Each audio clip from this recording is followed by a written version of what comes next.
आज हम लोग प्रश्नावली 9.1 के कुछ प्रश्नों को हल करेंगे। पिछले दिन शुरू के प्रश्नों को हल किए हैं। 5वें प्रश्न को हल करते हैं। भूमि से 60 मीटर की ऊंचाई पर एक पतंग उड़ रही है।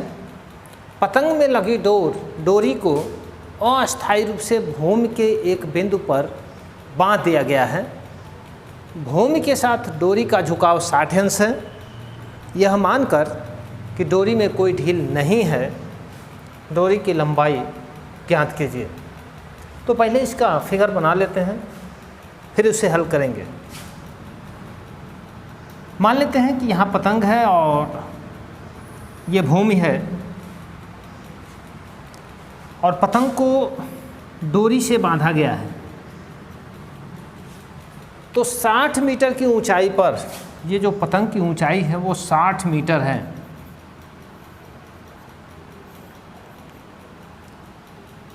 यहाँ पतंग उड़ रही है और पतंग में लगी डोरी को अस्थायी रूप से भूमि के एक बिंदु से बांध दिया गया है।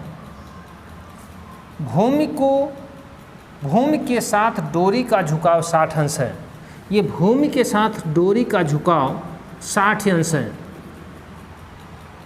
यह मानकर कि डोरी में कोई ढील नहीं है, डोरी की लंबाई, इस डोरी, ये जो डोरी है इसी की लंबाई निकालनी है। नामकरण इसका कर देते हैं ABC। यहाँ हम देख रहे हैं एक समकोण त्रिभुज बन रहा है।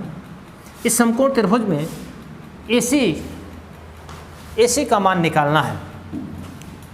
समकोण त्रिभुज ABC में जो निकालना है और जो दिया है उसी का अनुपात लेते हैं। हम पहले ये दिया है BC दिया है, तो BC बटे AC। इस कोण के सापेक्ष BC लंब है, तो लंब और कर्ण, लंब बटे कर्ण होता है साइन थीटा, और थीटा के जगह पर यहाँ 60 अंश है तो साइन 60 मान रख दें। BC का मान 60 है, AC निकालना है, और साइन 60 का मान कर्ण में 3/2। हम इसका विलोम कर दें या उल्टा कर दें तो ये AC ऊपर हो जाएगा। AC बटे 60 बराबर 2/3। फिर तिर्यक गुणा करते हैं तो AC बराबर 60 × 2/3। हर में कणी है तो इसका परमेयीकरण करेंगे और इसके लिए इसी कणी से ऊपर और नीचे गुणा करेंगे। तो ये 60 दूनी 120 गुणे कणी में 3 से अंश और हर में गुणा कर देंगे, तो हर में 3 हो जाएगा। कणी में 3 गुणे कणी में 3 बराबर 3। 120 कणी में 3, ये काट देंगे। 40 कणी में 3 मीटर डोरी की लंबाई हो जाएगी। 40 कणी में 3 मीटर। 7वें क्वेश्चन को देखेंगे। भूमि के एक बिंदु से एक 20 मीटर ऊंचे भवन के शिखर पर लगे एक संचार मीनार के तल और शिखर के उन्नयन कोण क्रमशः 45 अंश और 60 अंश है। मीनार की ऊंचाई ज्ञात कीजिए। ये संचार मीनार है जो भूमि के ऊपर लगे हैं। तो पहले फिगर बनाते हैं। मान लेते हैं कि ये भवन है और ये 20 मीटर ऊंचा है। 20 मीटर ऊंचा भवन है, ये भूमि है। भूमि के किसी बिंदु से इस भवन के ऊपर लगा एक संचार मीनार, संचार मीनार लगा है, कोई टावर लगा है, और इसके तल और शिखर के उन्नयन कोण क्रमशः 45 अंश और 60 अंश है। हमको इस संचार मीनार की ऊंचाई ज्ञात करनी है। मान लेंगे कि माना संचार मीनार की ऊंचाई एच मीटर है। ये संचार मीनार की ऊंचाई एच मीटर है। नामकरण कर दे रहे हैं इसका ABCD। हमको एच का मान निकालना है।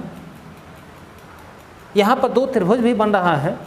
पहला त्रिभुज बना है ABC और दूसरा त्रिभुज AB और D।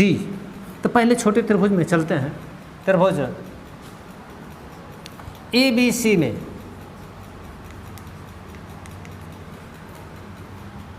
यहाँ पर ये लंब होगा, यह कोण के सापेक्ष देखेंगे तो ये लंब है और ये आधार है। तो BC बटे AB लंब बटे आधार tan बनेगा और tan कितने अंश का कोण यहाँ बन रहा है 45 अंश, tan 45। BC का मान दिया हुआ है 20 बटे AB, tan 45 का मान 1, त्रिय गुणा कर दें तो 20 बराबर AB, यानी कि AB बराबर 20। इस AB का मान 20 आ गया। अब हम बड़े त्रिभुज में चलेंगे, त्रिभुज ABD में। अब त्रिभुज यहाँ पे देखते हैं। अब त्रिभुज ABD में, इस बड़े त्रिभुज में ये पूरी भुजा BD लिया जाए तो BD बटे AB, ये लंब और ये आधार, लंब बटे आधार यानी tan 60 अंश होगा, क्योंकि ये जो भुजा BD है ये यहाँ पे 60 अंश का कोण बना रही है। इस BD को दो भागों में तोड़ देंगे, BC प्लस CD और AB का मान निकाल चुके हैं यहाँ पे 20 बराबर tan 60 का मान काड़ी में 3, त्रिय गुणा कर दें BC धन CD बराबर 20 काड़ी में 3। यहाँ पर भी BC का मान दिया हुआ है 20, तो मान रख देते हैं 20 धन CD बराबर 20 काड़ी में 3। पक्षांतर कर दें तो 20 काड़ी में 3 ऋण 20 कॉमन ले लेंगे, काड़ी में 3 ऋण 1 मीटर। यही संचार मीनार की ऊंचाई होगी। काड़ी में 3 का मान अगर यहाँ पे रख दें तो दशमलव में भी निकाल सकते हैं।